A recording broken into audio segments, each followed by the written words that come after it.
Inciting violence is a very specific crime in British law, and causing offence is not the same as inciting violence. No, I'm giving you an education. I'm asking, was she mobbed? So what? Do you see?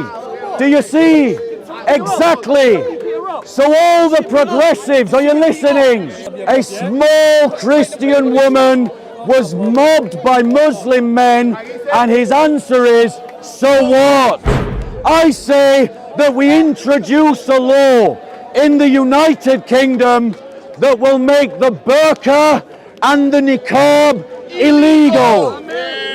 And if you're offended by that, so what?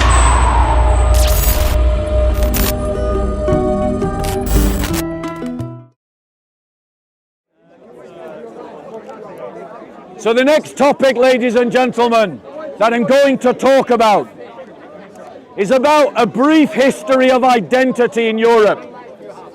I've done this topic in the corner before, but we messed up the recording, so I'm going to have to do it again. So, can you guys talk to him and take him away? So, guys, a brief history of identity. From the conversion of the Roman Empire, European identity was a religious identity.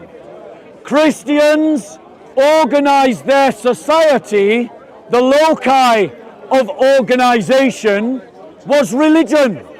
It organized academia, it organized art, it organized politics, it organized economics, it organized the institutions of our society. And it did this for over 1,000 years, until a time called the Reformation.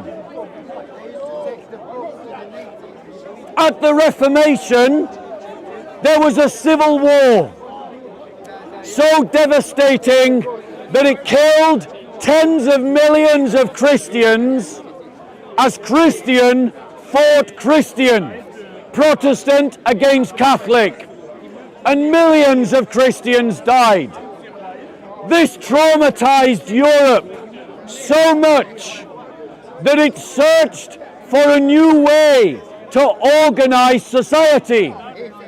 This gave birth to an intellectual project called the Enlightenment, in which we sought to reorganize society along the lines of reason and rationality, and to organize the politique and the economique along the lines of the nation state. And this is where we get our sense of being a nation state from. And this continued from the late 1700s until the early 1900s. And then an event happened that we call World War I. And that was quickly followed by a Second World War. And these two wars, which really should be understood as one war, so traumatized Europe that Europe began to search for another way to organize society. And it began to suppress and to get rid of the idea of national identities. And it sought to reorganize society, its culture and politics and economics along the ideas of the self. This idea that the ego is God, that I am my own God, unquestionable in my authority. And so if I say to you, I am a woman, you can't argue with me. And if you do, you're guilty of a social blasphemy, you're guilty of hate speech. We have moved from a religious identity to a national identity, to the identity of the self. No, this move to the self is described by sociologists as post-modernity, because the meta-narrative has been replaced. The meta-narrative that governed cultures have been replaced with petite narratives in which each of us are encouraged to form our own culture and our own traditions, quite apart from one another. This benefits the elites because it turns you all into malleable consumers for the market. If you have no traditions and no customs, you begin to identify yourself by the things that you own and the experiences that you have. This is the malaise, the sickness at the heart of Western culture. But in this post-modernity, where the state has given up the idea of a meta-narrative common to all, we Christians have the opportunity to rediscover and to reorganize our own communities based upon our religious identity alone. To organize our own communities in this plural society as a religious community, following our religious customs, our religious traditions, our religious morality, our religious doctrines. We rediscover an identity that we have not had in Europe since the medieval period. We can take back something that has been stolen from us. But that means that all of you who understand that the West is sick with a cancer called the religion of the self must make it your journey to discover Christian traditions and customs, the history of the church, the doctrines of the Christian faith, and to live your life by the virtue ethics of the Christian faith. And you stand on them, and you fight for them, and you speak for them, and you unite with brothers and sisters around Europe who are doing the same as you. When we do this, we will carve out for ourselves space in this society. We will rediscover the seriousness of our faith. And when we take our faith seriously, the world around us will begin to take it seriously again. Perfect. The Christian faith and the Christian identity are not doctrines alone. They are not simply what we believe, but it's also how we live, the ethical system we follow, the pentameter, the rhythm of our lives, decided by our customs and our traditions that set the pace of our life, that mark out the calendar of our life. And it's also about rediscovering our history as Christians, our contribution to civilization, the sufferings of the church in the Enlightenment, in the Islamic caliphates, and telling our history to the world. But that starts with you brothers and sisters, owning it for yourself. This is the only cure to the cancer that is the religion of the self. It's your choice. The religion of the self and more of this nonsense that we're seeing in the papers today, and the erosion of Western civilization, or the continued Islamification of our society and the continued consumerization of our culture, or a rediscovery of an identity last seen in a place called Christendom in Europe in medieval times. The choice is yours. Any questions? Any? So the brother asks, what do I mean by Islamification of the UK? Islamification is a sociological term in which the narrative of Islam becomes the organizing principle of increasing spheres of our society. I'll give you some examples. When Muslims suppress freedom of speech in this country, and the state goes along with suppressing freedom of speech to placate the Muslim community, that is an example of Islamification in our culture and in our legal tradition. Let me give you another example. Another example. When we introduce Sharia compliant finances to our financial systems, we have allowed for the Islamification of part of our economic systems. Now, I want to put it in context. There are many kinds of isation that we can talk about. Consumerization is a much bigger problem than Islamification. Liberalization is a much bigger problem than Islamification.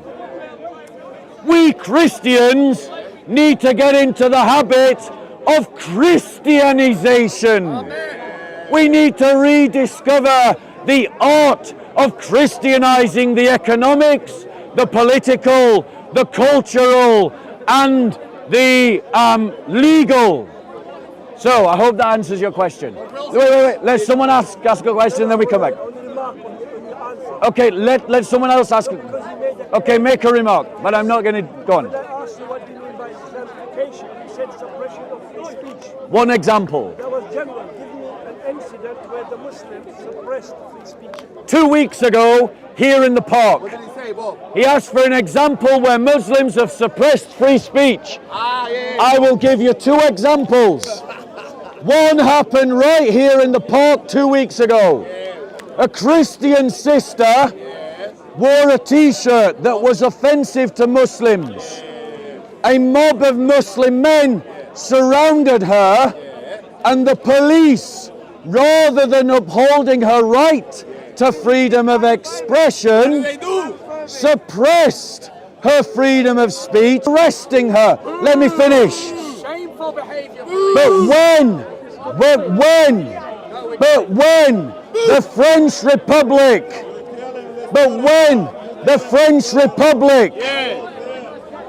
tells Muslims that they can't cover their face because it's offensive to the principles of the Republic, the Muslims accuse them of Islamophobia. So, ladies and gentlemen,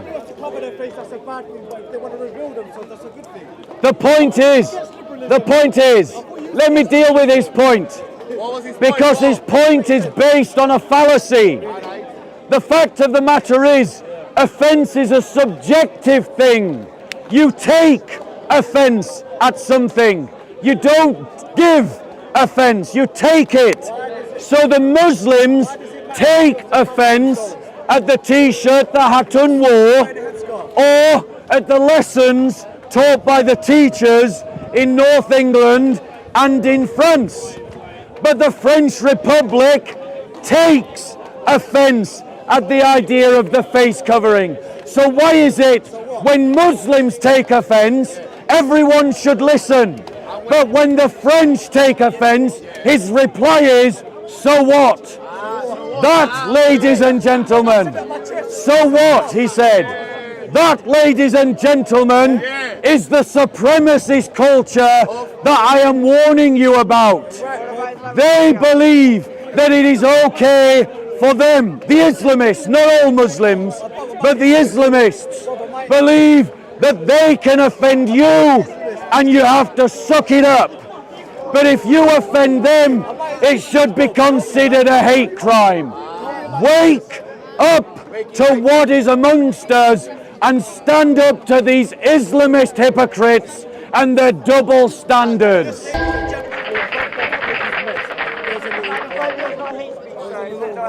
When you were talking about the freedom of speech and you said she wore a t-shirt, Yes? was that inciting violence No?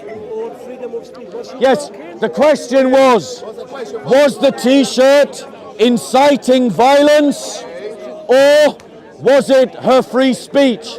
It was absolutely within her legal right in this country to be as offensive as she wants to be. 1 second. 1 second. Inciting violence is a very specific crime in British law, and causing offence is not the same as inciting violence. No, I'm giving you an education. The reality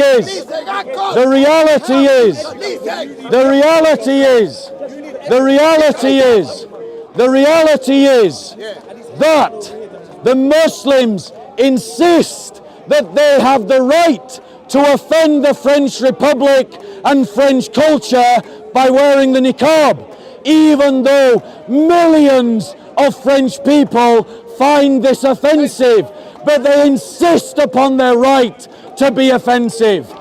But if they are not going to be hypocrites, they have to accept the right of other people to offend them. No, if they are not willing to accept that they can also be offended, then they should shut up about what is happening in France and suck it up, just like they ask everyone else to about their offence. Let him ask a question. Have you got a question? I'm being serious though, Bob. It doesn't matter so if they want to wear the headscarf. So what? So what if she doesn't want to? So what if she wears an offensive t-shirt? Did I beat her up though? Did you mob her? Did you mob her? Was I really here? I'm asking, was she mobbed? So what? So what? Do you see? Do you see? Exactly. So all the progressives, are you listening? Are you listening, progressives? All you Me Too warriors. A small Christian woman was mobbed by Muslim men, and his answer is, so what? So my reply is, so what if the French Republic, okay, let it go. So what if the French Republic outlaws the niqab? So what if the French Republic says that you can't wear a burqa? I say that we introduce a law in the United Kingdom that will make the burqa and the niqab illegal. And if you're offended by that, so what? So what? Because we are not your dhimmis, and we need to counter in law this supremacist attitude of the Islamists. Liberalism has made you weak, but a muscular Christian faith can make you strong again. You need to abandon liberalism and embrace a muscular Christian faith. Any other questions? He's got a question. You kind of banned the burqa, you could have banned the hoodie. So, You can buy the burqa. ladies and gentlemen, and this is something else that we have to acknowledge, that the Islamists are much better at fighting this battle than the rest of us. Because the liberals tell you that you should not care about politics and you should not care about religion. What are the three things you never talk about in a pub? Politics, religion, and football. Now, personally, I'm a rugby man, so I don't care about the football thing. But the reason why Western culture is dying is because the rest of us have not taken the battle for our culture and our society seriously enough. We have sat on our hands whilst our enemies have moved against us. And I want to be clear, I'm not talking about all Muslims. I am talking about that minority of Muslims who are the Islamists. I'm not talking about all liberals. I'm talking about that minority of liberal militant progressives, Marxists particularly. The reality is that societies are governed by the activist community. The problem with the church is that it doesn't have enough activists. It has enough devotees. We all go to church and pray, but we don't go and do battle in the culture. Engage in the culture wars. Engage in the culture wars like a crusader, like a Christian knight. Engage in politics like a warrior. That means that you accept like a soldier of Christ. It means that you unite, no more denominational differences.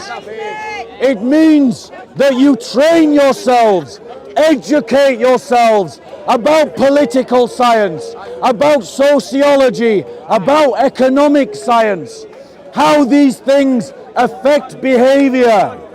It means that you mobilize, you go out and you begin to change the politics, the laws, the economic structures. What is the artistic sensibilities, the culture, the traditions? What is acceptable in our society? And it means you resist. You resist the cultural Marxists. You resist the ethno-nationalists. You resist the Islamists. And you seek to establish a greater Christian civilization across Europe in networks of solidarity with one another. Any other questions? I've got a question. So I believe that once Christianity's final thing comes and it's all is Eden and all is beautiful and rapture comes, which is the ultimate Christian belief, that we're all going to live in harmony, and when we live in harmony, that's going to be pretty communist. We're all going to give freely, we're all going to love freely, we're all going to exchange freely, and there's not going to be, you have to exchange money to get this thing, you have to blah blah blah. What's the question, bro? Once Eden comes, it seems like it's going to be communist, so why go against communism? So the question is that since in the kingdom of God, In the kingdom of God, yes. that it's going to be like a communist utopia, he thinks. I just That, believe that you've we're all asked the gonna get what question, we let me want. answer. Why resist communism? I'll tell you why. 20 million martyrs in the Soviet Union. That's why. Over 6,000 martyrs in the communists of Spain. That's why. Concentration camps in North Korea where Christians are dying. That's why. Where the Chinese persecute the church and tear down crosses. That's why. Communism is an enemy of the state. And this idea that the kingdom of God is going to be like some communist utopia, if that is your vision of heaven, one second, then I say to you that your vision of heaven is altogether too earthly, too worldly, and too human. The kingdom of God is going to be greater than anything we can construct on earth. That the rapture is an idea that is only 100 years old. No Christian any time before 100 years ago would have known anything about a rapture. It's an invention of an American church. Go on, bro. Do you ever believe that we can live in peace and harmony? Do you ever believe that?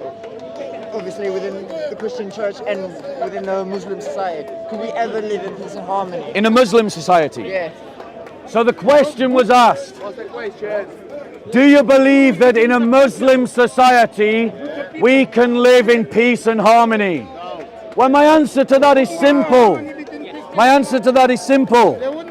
Go and speak to the Coptic Christians, who are the Christians of Egypt, and ask them if they've managed to live in peace and harmony, and they'll tell you no. Go and talk to the Christians who live in Pakistan, and ask them if they've managed to live in peace and harmony, and they'll tell you no. Go and speak to the Christians in Iraq and ask them if they managed to live in peace and harmony, and they'll tell you no. Go and speak to the Christians in North Sudan and South Sudan and ask them if they managed to live in peace and harmony, and they'll tell you no. Go and speak to the Christians of Armenia and ask them if they would live in, if they managed to live in peace and harmony, and they'll tell you no. Are you still listening? Go and speak to the Christians in Nigeria and ask them if they managed to live in peace and harmony, and they'll tell you no. Because the fact is, brother, and it is a fact, that your school teachers will not tell you, because they will lie to you. Your teachers will lie to you. And if you don't believe me, go and check out the communities that I've mentioned. Let me finish. Go and let me check out. Go and check out.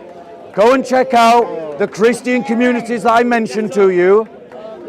Because for 1400 years, wherever Islam has dominated, Christians have been persecuted. That is a fact. So, what about the other way around? Okay. So, let's address that point. Let's address that point. What about the other way around? Let me ask you this question, sister. Say I'm in a boat, and you're in a boat, and my boat's sinking, and your boat's sinking, and I said to you, hey, your boat's sinking. And you point to my boat and go, your boat's sinking. Does that help you? I don't get your point. My point is, it's called, what you're using is a logical fallacy.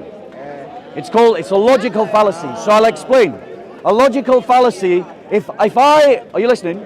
If I'm a liar, and you're a liar, and I say you're a liar, and you say I'm a liar, the reality is that doesn't change you're a liar. Now it's called whataboutism. So let me address your point. Today, we can count on one hand the number of actual Christian societies where Christians rule the politics. The Vatican, and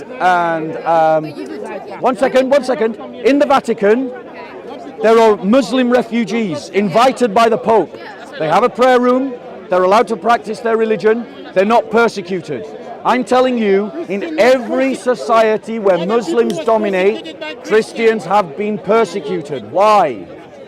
I'm talking about, if you also grew up for 1400 years, Yes. in the past, Yes. so I'm saying, have not Christians not done the same thing in the past as well as, both sides? Yes, but Christians... So they have persecuted? Yes, I'm not denying that. Okay. I'm not denying that, but there's a I'm not denying it.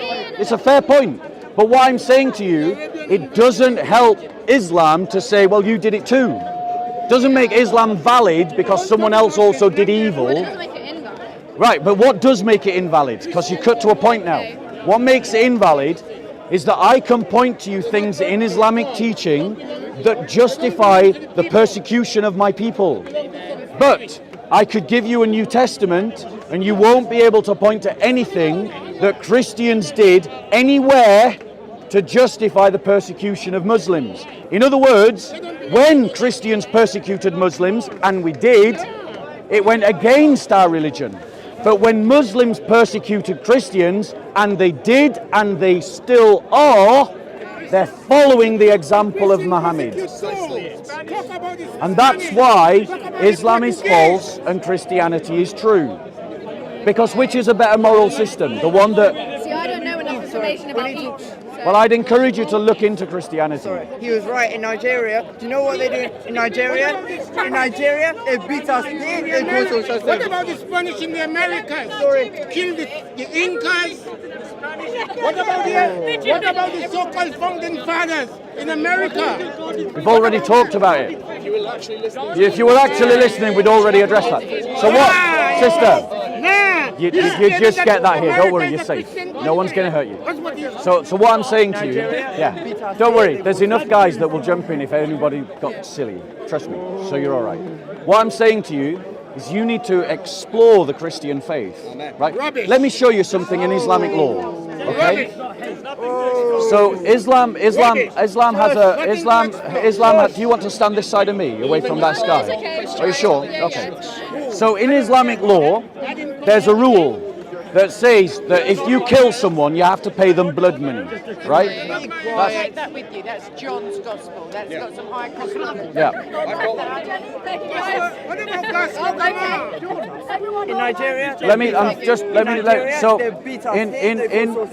let's so 32,000 Christians have been slaughtered in the last 10 years. did you hear that? Yeah, I can hear. In Nigeria, 32,000 Christians have been killed by Muslim jihadis.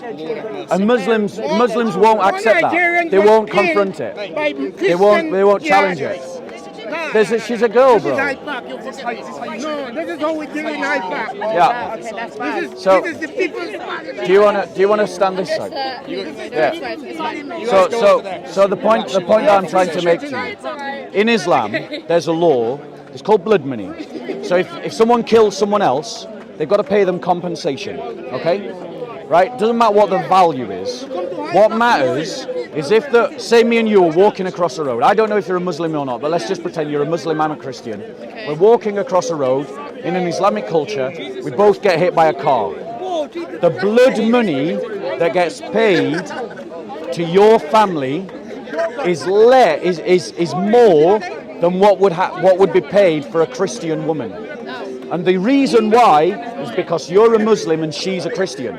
Now, do you think it's fair to value the life of a Christian as half that of a Muslim? But that's what Islam teaches. So do you see why I have a problem with the idea of being ruled by Islam? Fair enough.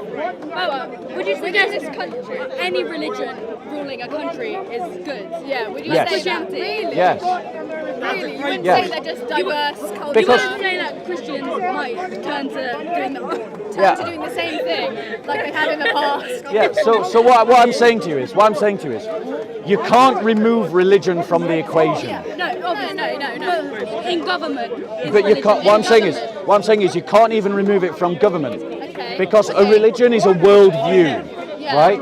So regardless of whether you're following a religious worldview or a secular worldview, you're still following an ideology, and that ideology will create winners and losers. All of them do. Christianity, if it dominated, has an understanding of the politic, which is this: that the point of politics. Let's just take a couple of steps back. He's distracted. Yeah. So Christianity has an understanding of politics, which is that the idea of politics is to diminish the opportunity of sin, it's to diminish the effects of sin. Right? There's no intrinsic laws in Christianity that positively advocate for persecution. None. We don't have such an idea politically, right? But in Islam, it literally codifies rules that would make me a second-class citizen, and has done for 1400 years. Go and speak to the Armenians, go and speak to the Copts, go and speak to the Pakistanis, Christians, go and speak to them. Go and speak to the Nigerians, go and speak to the Sudanese, go and speak to the Lebanese, go and speak to the Greeks, go and speak to the Serbians. They will all tell you the same story, that when Muslims rule their societies, in the past or in the present, they are suffering. There are anti-Christian pogroms in Pakistan today.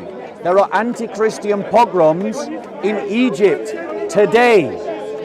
How would you feel if a bunch of white nationalists went into a Muslim area, burnt down the mosque, burnt out Muslim businesses and attacked Muslims just because they were Muslim? That would not be very nice of them. Right. That is happening to Christians now. It's happening all through the Middle East right now. For example, earlier when you were saying about banning, the hijab and stuff, Yeah. things like that. Is that appropriate within this country? Would you say, for example? Now, the thing is, it's a good question. Yeah? Ditch me. Sorry. Yeah. Do you want to take a step towards your friends? Yeah. I'm fine. Them. I don't care. Okay, so let's take a step over here because we're having a nice calm conversation. Yeah.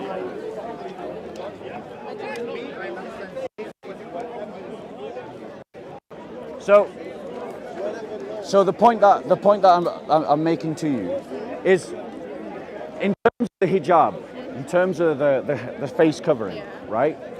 My criticism of that isn't the itself, because Christians are covering as well. I don't know if you know that, but we do, right? But when Muslims are suppressing other people's right to wear what they want, what weeks ago, right? Then they can't complain if another culture says, well, you can't wear the niqab or the head covering. Yeah, but you're not going to get there via Islam. No. I'm saying, as us as people, don't you think we should rise above that and say, look, you're doing us, but we're not going to do that to you. We're going to be better than that. Right. So which religion teaches that is the question you need to ask. I don't know. So this is one of Jesus' commandments. Do unto others as you would want them to do unto you. Okay. So if that means that I don't want you to tell me what I can and can't wear, what do I do to you? I don't tell you what you can and can't wear. So do you see how Christian principles get us to where you want to be? But in Islam, You also just said over there you were yes. we should ban Why? it. I'll tell you why. Because the Islamists in the park, the Islamists, not all Muslims, the Islamists in the park are creating a double standard. To get them to recognize their double standard is to try to get them... What they're doing to us, Is, to them. well, I'm not in a position to do it, am I? But what I'm saying is, if you make them feel offended that someone might take away their freedoms, maybe it will trigger something in their conscience that they will not want to take away the freedoms of others. To rise above it as well. That- Or do you think it would just create a chain reaction, like a domino effect, that will keep going back and forth, and then eventually, who knows what will go away? Ideally, the best thing to do is to allow people to have their freedom. Yeah, and I agree what they did was, mob a Right, you for yeah, mobbing a woman. That's mob. not right. And they mobbed a Definitely. woman. And I think, police should have dealt with, I don't know what happened with that. Well, the police took the woman away, not the mob. Okay. Right? Yeah, see, So we've got a problem in our society. I see that's an issue, but I Yeah. don't think that should overall. I don't think that should overall, say that we should ban what they have as their, cultural, like hijab and stuff. Yeah. Do you get what I'm saying? Yeah. So I think I understand your point. Like that wasn't right of them, but I don't think that should allow for hijab and things. So Well- we should rise above it, like you said, in In a Christian world, yes. In a Christian world. But here's the point, right? Just tactically thinking, right? Okay. What we've got in our culture at this moment is a very weak liberalism Okay. that refuses to accept that there's any kinds of prejudice emanating from sections of the Muslim community. It won't accept it. Okay. Right? If you try to point it out, they call you Islamophobic. Right? If I point out that within the Muslim community there's prejudice against Jews, gays and Christians, people will deny it. They'll accuse me of some kind of prejudice, even though I'm just pointing out a fact. I don't know if you know many Muslims. I don't know if you know Muslims that have those attitudes. But something tells me if you do know Muslims, you probably do know some Muslims that have those attitudes. That's fine. So the thing is, the only way that we can suppress that kind of hatred and bigotry is to take away its power. When you've taken away its power, and it can no longer, because the thing is, it's pushing its ideas, and the liberals are retreating. Liberal-minded people like you are retreating because you don't think there's any fight to be had. So you're running away from the fight before you even had it. I understand that it needs to be addressed, suppressed within their own community. But I don't think I understand like we should if they're coming at us, fair enough, we should defend and stuff. But I don't think we should take away what they have. I understand diminishing their power, but that usually leads to people becoming desperate and then leading to other things, more extreme reactions within other against the other community. What I'm trying to get you to see is that the liberal paradigm of our culture, I got that. right? I'm trying to get you to see that the liberal paradigm of our culture does not have the ideological framework or the narrative, the meta-narrative, to see a problem or to address a problem. And this is where Christianity comes in. I understand why you just say that. That's fair enough. Yeah. I get that point. So what's your name, sister? Sweet. Swetha. It's a lovely name. Thank you so much for having such a lovely conversation with me. Really appreciate it. Is this your first time in the corner? Yeah, it's my first time. What did you think? It's intense, right? Yeah, it is, but I'm enjoying it. So. Good. I'm glad to hear it. Yeah. Everyone that I talk to, I always give them a gift as a book. So I'd like to give you a gift. If that's all right. Have a read of it. Thank you for having a civilized discussion. And why not? That's what Speaker's Corner is meant to be about. Not what happened 2 weeks ago with this mob mentality. And my concern is that the police lent into that mob because of their liberal ideology. Okay, yeah, fair enough. Okay, I understand that. And I'm suggesting that since liberalism is failing us, there's another way of looking at this problem. See, I understand also the police perspective of media, how they would take that, because media could have definitely influenced in the sense of being like, look, they're being Islamophobic or whatever. But don't you see that as a problem? I understand that. For instance, but I definitely think that's a media. For instance, I challenge you right now, if you go on eBay or Amazon, you can buy t-shirts that are offensive to Christians. Right? You can buy them. But why isn't it called Christophobia? Why is it if someone wears a t-shirt that mocks the Christian faith? You've seen students how they dress up as nuns and priests and go and get drunk and mock our religion. Why is that not called Christophobia? I think it's just about minorities, really, and I think it's just been accepted for too long. Exactly. And it's been accepted, bro, because people like you, whose heritage and culture is Christian, have been cut off from that culture. You have been lied to. And you need to rediscover it and own it for yourself. And stand up for yourself. Because one of the things about the Christian faith is it teaches us to stand up for justice. My ideal world would be allow a Muslim to wear a niqab if she wants to wear a niqab, and allow someone to wear an insulting t-shirt if she wants to wear an insulting t-shirt. Yeah? But if I'm living in a culture in which one group has special privileges to cry out Islamophobia about what's happening in France with the face coverings. I think definitely it's going to take time, only because of recent history of Islamophobia and stuff. It's going to take time for it to even out, but I definitely think it's worth getting at it. I think you need to start researching the persecution of Christians in the Islamic world. I promise you, it will shock you and open your eyes. If one last point, the only place that I can buy a black child as a slave today is in a Muslim country. I think that has to do with development of the country. No. Would you really think The Islamic slave trade is still alive around the world. Okay, I personally can't comment on that, but... Look into it. Right, but the thing is, you're not taught any of this because your teachers have filled your mind with crap. Trigonometry is good. Yeah, trigonometry. I studied physics, bro. So it's kind of like.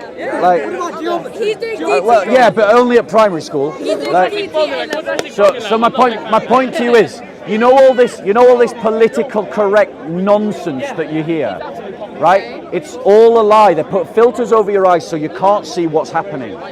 Go and research the persecution of Christians. Because you've never heard about it yet. When was the last? Have you heard about it before today? You have. Yeah.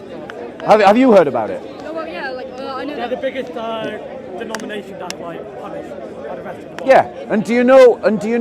And here's the shocking truth, right? In every single is Muslim country, every single one without exception, Christians suffer from some form of discrimination or actual persecution. And you don't hear about it. That's even in moderate countries like Indonesia and Malaysia. and the Seychelles. You know, even in moderate countries it's happening. But you never talk about it. No one ever speaks about it. So you owe it to yourself to learn about your Christian heritage, to learn about the Christian faith, and to learn about what's happening to Christians. You owe it to yourself, because you'll, at the very worst, all you'll be is more informed. That's the worst thing that's going to happen to you, is you'll be a bit smarter. All right. Lovely to talk to you. God bless. Take care. Bye-bye. Bob. Ralph, Bob. What happened there, Bob? So what we've got, guys, is a double standard being taught by Muslims, and particularly the Islamic militants of today.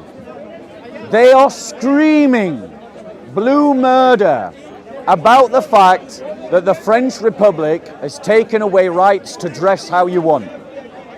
They're screaming about it, calling it Islamophobic, because it's an offense to the republican values of the French state to wear religious symbols in public. Now that's something I don't even agree with that. I'm against the French Republic. But if they are saying